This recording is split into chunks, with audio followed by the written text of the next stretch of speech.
कि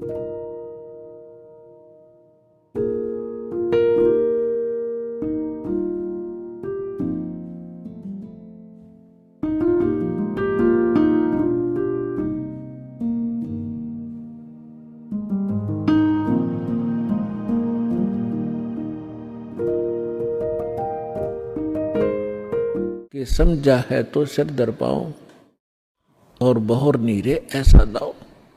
यदि आपको ये ज्ञान समझ में आ गया कि हम कहाँ रह रहे हैं और किस उद्देश्य से हम जी रहे हैं और हमने करना क्या चाहिए था, हम कर क्या रहे हैं, तो अब सिर पे पैर रख लो। सिर पे पैर रखना बहुत तेज दौड़ना किसी आपातकाल स्थिति में, कहीं कहीं पैर टिका कर व्यक्ति के।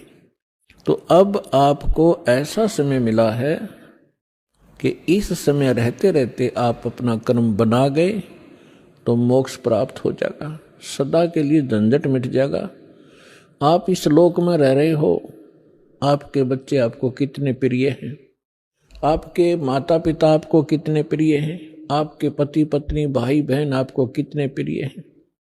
आजीवन आप जिस संपत्ति को संग्रह करने में लगाते हो आपको कितनी प्रिय है, उसके लिए ना जाने कितने झगड़े कर देते हैं, लड़ाई कर लेते हैं, मुकदमे कर देते हैं।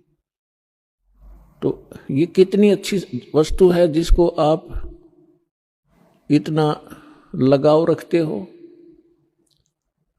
तो और फिर ये तुरंत छोड़ देनी पड़ती है, मृत्यु हो जाती है।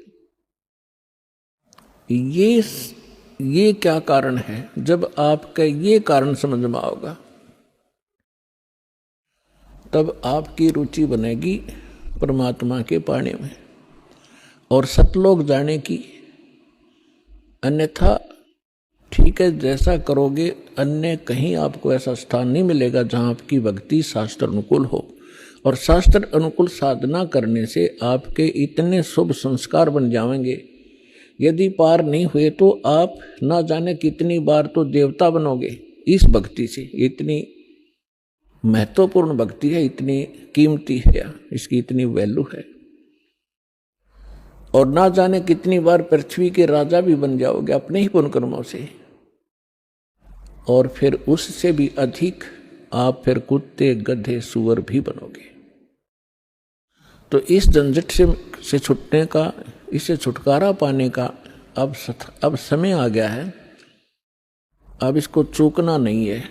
बुद्धिमान व्यक्ति हो, एजुकेटेड होगे, परमात्मा ने हर तरह से रजा बख्श रखी है, आपको शिक्षित किया, सदग्रंथों से दास को परिचित किया और फिर ऐसे इंस्ट्रूमेंट बना दिए कि आप घर बैठे देख सकते हो। अब भी कोई परमात्मा प्राप्ति नहीं कर सकेगा, सतलोक जाने की इच्छा जिसकी नहीं बनेगी, तो फिर वो मनुष्य के शरीर में पशु ही है, मनुष्य नहीं है। इस ऐसा ज्ञान परमात्मा ने आपके रूबरू करा दिया है। जिस दिन आपकी सही रुचि बनेगी, ये ज्ञान समझ में आओगा, आपको इस लोक की कोई भी वस्तु अच्छी नहीं लगेगी।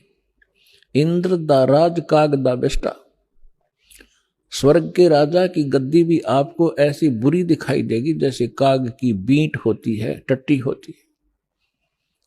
और अब तक हम एक सरपंच बन जाओ तो काग बीट से फिरें, एमएलए बन जाओ तो पता नहीं के बन गए, मंत्री मुख्यमंत्री बन जाओ इस छोटे से टुकड़े के, तो हमारी बुद्धि खराब हो जाती है।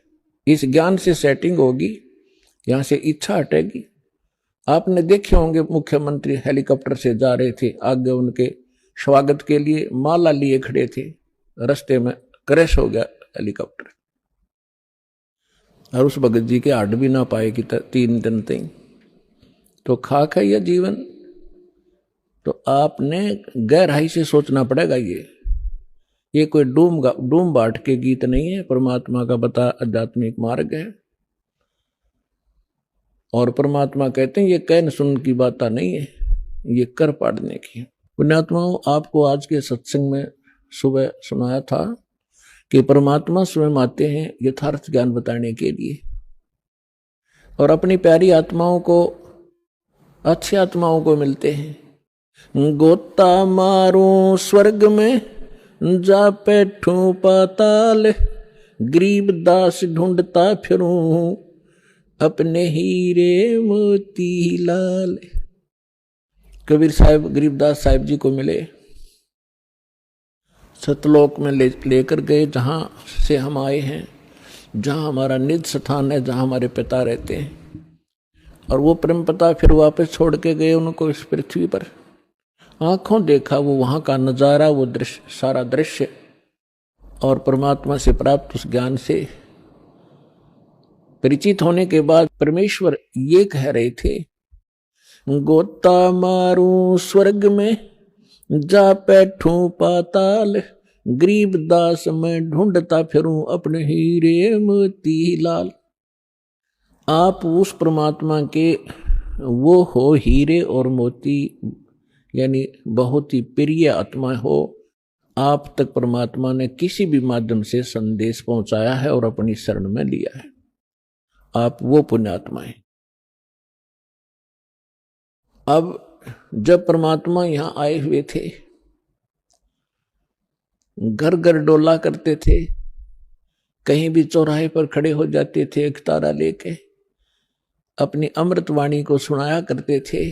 परमात्मा की वाणी में आत्मा को अट्रैक्ट करने का इतनी पावर है जैसे चुंबक लोहे को खींच लेती है। अब इस मालिक की वाणी को सुनकर आत्मा अपने आप जैसे खिंचाव होता है, और ऐसे परमात्मा की वाणी इसको धंधेड़ कर रख देती है, इसको विवश कर देती है सोचने के लिए। तो कर क्या रहे हो, करना क्या चाहिए था। पृथ्वीपति चकवे गए जिनके चक्र चलंत, रावण सरीखे कौन गुण बाई ऐसे गए अनंत। सर्व सोने की लंका थी वो रावण से रणधीरम, एक पलक में राज विराजी जम के पड़े जंजीरम। सुखदेव ने 84 भुगती बना पजावे खरवो, तेरी क्या बुनियाद परानी तू पेंडा पंथ पकड़वो। आए हैं सो जाएंगे ये राजा रंग फकीर, एक सिंहासन चढ़ चले एक बंधे जात जंजीर। कबीर हरि के नाम बिना ये राजा रसब हो, माटी लदे कुमार के भाई घास न डाले कोई। पुण्यात्माओं, ये भगवान की बताई वाणी दास बोल रहा है, जो परमेश्वर स्वयं आकर बोलते हैं। जैसा गीता अध्याय नंबर 4 के श्लोक नंबर 32 में आपको प्रमाण बताया था कि गीता ज्ञानदाता कहता है कि वो परमात्मा स्वयं आकर अपने मुख कमल से जो ज्ञान देते हैं वो तत्व ज्ञान है। और उस ज्ञान में वो विशेष जानकारी है आध्यात्मिक यज्ञों की, यज्ञ माने धार्मिक अनुष्ठानों की, और उसको तत्वदर्शी संत ही बता सकते हैं उस परमात्मा के उस तत्व ज्ञान को। तो ये वो तत्व ज्ञान की वाणी है जो भगवान ने बता रखी है। अब हम ये समझें, क्योंकि हमने समय पर, अब मनुष्य जीवन में मनुष्य जीवन जैसी ही सुविधा प्राप्त होती है, कुत्ते के जीवन में कुत्ते वाली ही सेटिंग होएगी। तो अब हम ये भूल जाते हैं कि उस समय पर खाना मिल जाता है, जब चाहे चाय पी लें, जब चाहे दूध पी लें, हैं, भूख लगे खाना खा लेते हैं। और जब ये शरीर छूट जाएगा, क्योंकि ये मिला इसलिए था, ऐसी सुविधाएं और ऐसी बुद्धि दी थी कि आप इसमें परमात्मा पाने का प्रयत्न करें। और यदि परमात्मा नहीं प्राप्त करते हैं, भक्ति ना करके और बकवादों में जीवन व्यर्थ कर जाते हैं, तो फिर परमात्मा बताते हैं कि राजा भी जब गधा बनेगा तो आम जीव की अब क्या बुनियाद है, क्या औकात है, सहज में समझ आ जाना चाहिए।